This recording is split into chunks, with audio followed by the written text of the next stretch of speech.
My mom wanted me to be a truck driver because that would mean I'd make $24,000 a year if I went to Truck Masters, and that would be twice what my father made. And she thought that would happen, but something inside of me said, I don't want to drive a truck. There's something else that matters more to me, and I decided I was not gonna go for money instead of passion. And the rewards have been pretty amazingly better than being a truck driver. It's not bad being a truck driver, it's just not what I was after. And I look back, and one of the things that helped me was my original teacher, Jim Rohn, who was a personal development speaker I went to hear when I was 17. He said something the first time I heard him, and he said, you know, it's really simple. If you want life to change, you gotta change. If you want life to be better, you've gotta get better. It's the only way it happens. And luck will show up for people and it'll leave them. But if you're constantly improving who you are and what you give, game over. When people ask me, what does it take to be happy? I always tell them one word: progress. Progress equals happiness. Even if you're not where you want to be yet, if you're on the road, if you're improving, if you're making progress, you're gonna love it. You're gonna feel alive.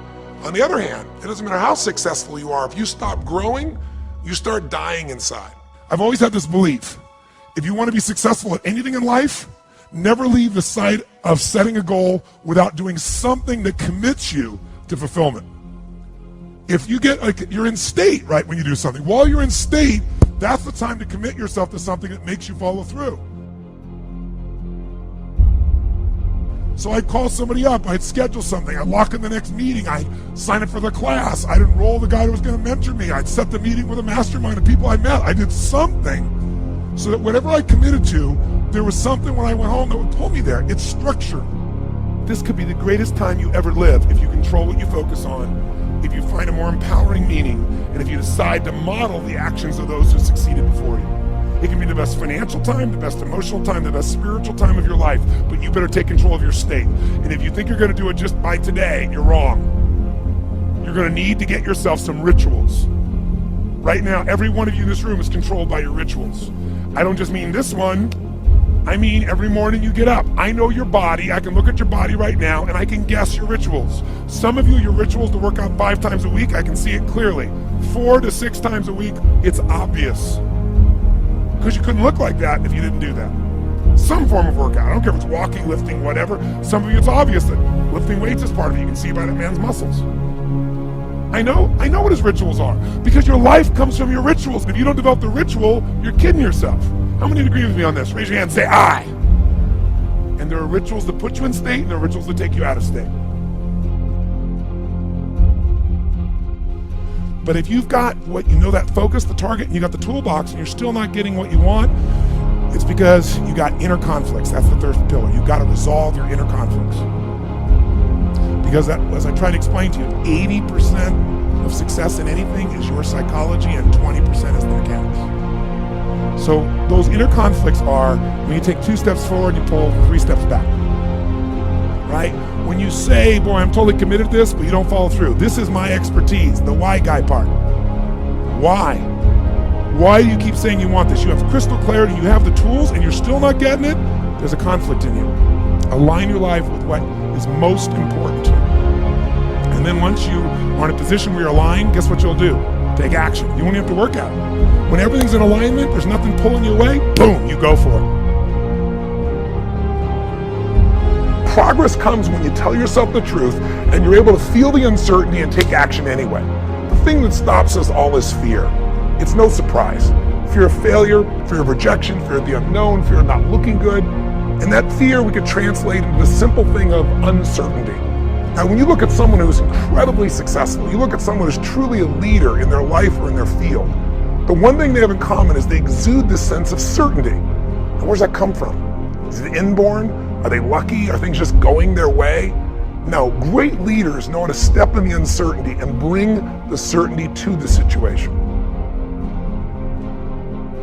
Most people in life, we really feel like the level of stress in our life comes to how much of life do you feel like you control, or how much does life control you? Do you tend to control more of what's going on, or events controlling you? It's very easy to have those events start to take control unless we take control of what's between our ears, our own mind. You see, what you and I focus on massively affects how we feel, whether we're thriving or surviving. If you focus on what you can't control, if you focus on the past, if you focus on what's missing from your life constantly, that pattern of focus will make you frustrated, overwhelmed, depressed. It won't even matter if you're taking antidepressants. If you keep focusing on what you can't control, what's missing from your life, you're going to feel depressed still. You can take as many antidepressants as you want. Focus equals power.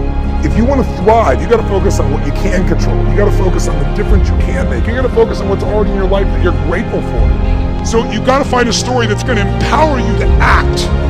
A story that's going to get you to find the breakthrough. Because otherwise, with a lousy story, you'll never find the strategy, or you'll come up with a reason why it's too expensive, you can't get there, you can't access it, or you'll even get the strategy and then half-assed apply it just so you can reward your story that says it doesn't work because I tried it. Resourcefulness is the ultimate resource.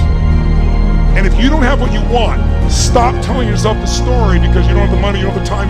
That's bullshit. It's because you haven't committed yourself where you would burn your boats. If you want to take the fucking island, burn your fucking boats, and you will take the island, because people, when they're going to either die or succeed, tend to succeed. But most of us give ourselves a way out, and that's why we don't have what we want.